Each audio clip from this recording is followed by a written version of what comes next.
लेकिन एटमी जंग होती क्या है, अगर एटमी जंग हो गई तो क्या होगा, ये वो सवालात हैं जिनकी तरफ भी थोड़ा ध्यान देने की ज़रूरत है, थोड़ी बात करने की ज़रूरत है कि आखिर एटमी जंग होती क्या है।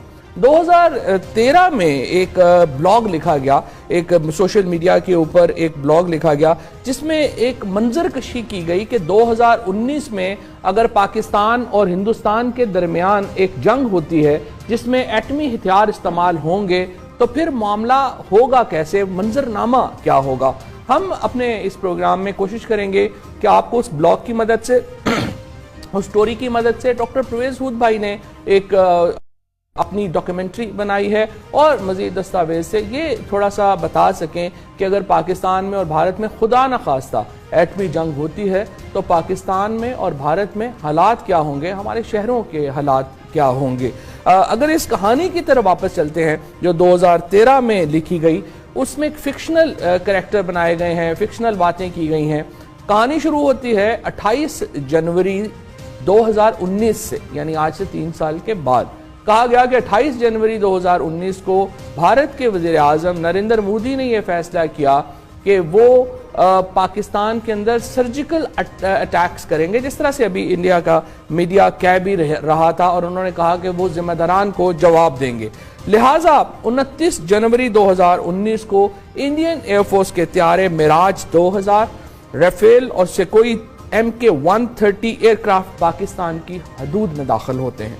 भारत हमले के लिए लाहौर के बजाय मुल्तान का इंतखाब करता है, क्योंकि भारत का यह ख्याल है कि पाकिस्तान की फोर्सेस लाहौर के ऊपर फोकस होंगी, लिहाजा वो हमले के लिए लाहौर के बजाय मुल्तान के शहर को फोकस करता है।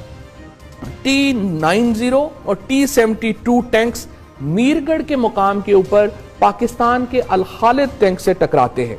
पाकिस्तान के और भारत के टैंक्स का ये जो बैटल है ये मीरगढ़ का मुकाम के ऊपर होती है। इस ब्लॉग के मुताबिक भारत की अददी अक्सरियत को देखते हुए पाकिस्तान को यह महसूस होता है कि टैंकों की ये लड़ाई वो नहीं जीत पाएंगे और मुल्तान तक भारत का जो दाखिला है वो मुमकिन हो सकेगा। लिहाजा पाकिस्तान की फौजी क़यादत एक अहम फैसला करती है और वो फैसला करती है न्यूक्लियर टैक्टिकल वेपन यूज करने का।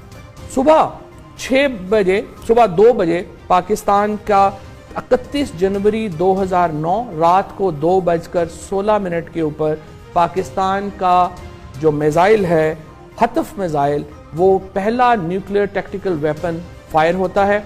उसके चंद ही लम्हों के बाद दूसरा न्यूक्लियर टैक्टिकल वेपन फायर होता है। भारत की पूरी जो टैंक्स की ब्रिगेड है, जो बटालियन है, वो इन हमलों में कोयला बन जाती है। उनके तमाम जो फौज है वो टैंकों के अंदर ही कोयला बन जाती है। इसके बाद भारत के पास मौका आता है कि वो इसका जवाब दे, इस स्ट्राइक का जवाब दे सके। इस मकसद के लिए भारत के पास 3 शहर हैं, लाहौर, कराची और रावलपिंडी। लाहौर पर हमले का सोचा जाता है और मुस्तरद किया जाता है इसलिए कि भारत की अपनी बहुत बड़ी फौज लाहौर से कुछ ही दूर के ऊपर है, अमृतसर के पास। लिहाजा अगर एटमी हमला लाहौर पर होता है तो उसके असरात वहां पर जाएंगे, लिहाजा उसको रोक दिया जाता है। रावलपिंडी के साथ भी मामला यही है। रावलपिंडी के साथ भी मामला यही है कि अगर वहां पे होगा तो फिर उसका असरात भी वहीं पर जो है वो जाएंगे। लेकिन कराची के ऊपर हमला इसलिए नहीं हो सकता, इतनी बड़ी सिविलियन आबादी के ऊपर अगर हमला होगा तो फिर आप इंटरनेशनल दुनिया को क्या जस्टिफाई करेंगे। लिहाजा भारत एक बार फिर इस ब्लॉक के इस तस्वुराती ब्लॉक के अंदर मुल्तान पर एटमी हमले का फैसला करता है। लिहाजा अगले दिन भारत का एक पृथ्वी मिसाइल हिरोशिमा से 3 गुना बड़ी ताकत का मिसाइल मुल्तान के ऊपर फायर होता है और मुल्तान शहर चंद लम्हों में मौत के हवाले हो जाता है। सिर्फ आग का एक गोला मुल्तान के ऊपर जाहिर आता है, उसके बाद फजा में उभरता है और उसके बाद मुल्तान में इमारतें, पुल, इंसान, चरिंद परिंद कुछ भी नहीं बचता। सिर्फ मौत का रक्स है जो कि दुनिया देख सकती है। मुल्तान पर इस हमले से पाकिस्तान की क़यादत एक हिजानी कैफियत का शिकार होती है और पाकिस्तान की क़यादत मुल्तान के इसका बदला लेने का फैसला करती है। विंग कमांडर तौसीफ अहमद, ये भी एक फिक्शनल कैरेक्टर हैं। Wing commander Tauseef Ahmed falcon squadron से ताल्लुक़ रखते हैं, पाकिस्तान के सबसे मायानाज पायलट्स में से एक हैं और वो मोटरवे के ऊपर से F-16 त्यारा उड़ाते हैं। शहबाज एयरबेस से F-16 त्यारा नहीं उड़ाया जाता ताकि भारत के रेडार सिस्टम को डिफीट किया जा सके, उसको धोखा दिया जा सके।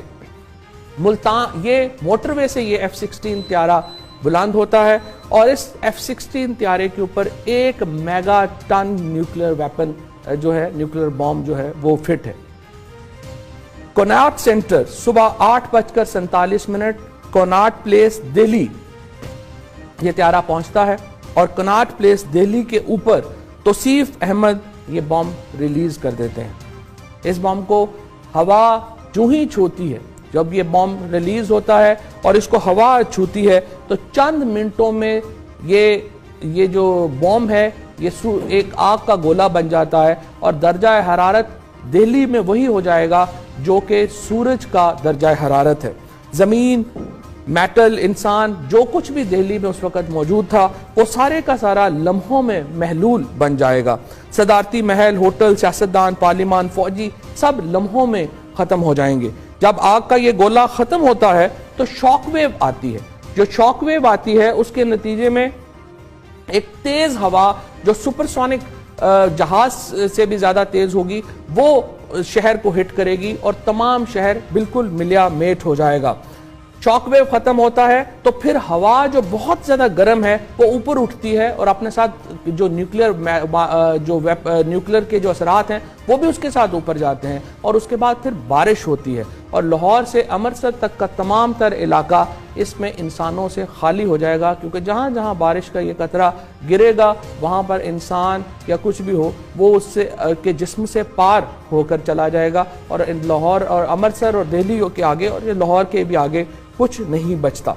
दोनों ममालिक जिम्मेदारान इन हमलों में हलाक हो जाते हैं इस ब्लॉक के मुताबिक और फिर सेकंड जो क़यादत है, जो लोअर क़यादत है, उसके हाथ न्यूक्लियर वेपन्स जो हैं वो लगते हैं।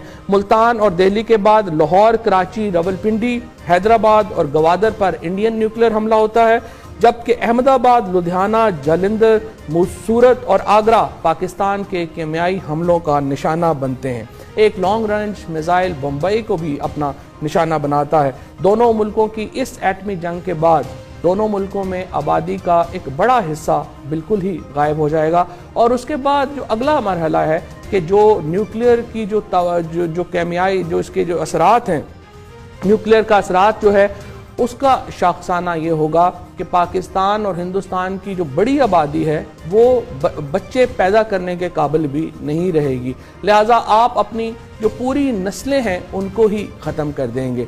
यही कुछ तकरीबन डॉक्टर हूद भाई की जो डॉक्यूमेंट्री है उससे भी सामने जो चीज़ें आती हैं वो यही आती हैं कि अगर पाकिस्तान और भारत में कोई भी मुल्क ये गलती करे और एक हद से आगे जाए और कीमियाई हथियार का इस्तेमाल के ऊपर जाएगा तो इसका मतलब ये नहीं होगा कि उस जंग का कोई फैसला हो पाएगा। उस जंग के नतीजे में पाकिस्तान की और हिंदुस्तान की बड़ी आबादी बिल्कुल मिलिया मेट हो जाएगी और पाकिस्तान और भारत में ज़्यादातर आबादी आगे बच्चे पैदा करने के काबिल भी हरगिज़ नहीं रहेगी। ये है वो जंग जिसके ऊपर भारत का मीडिया आजकल जोश में आया हुआ है और चाहता है कि पाकिस्तान और भारत के दरमियान एक जंग हो ही जाए।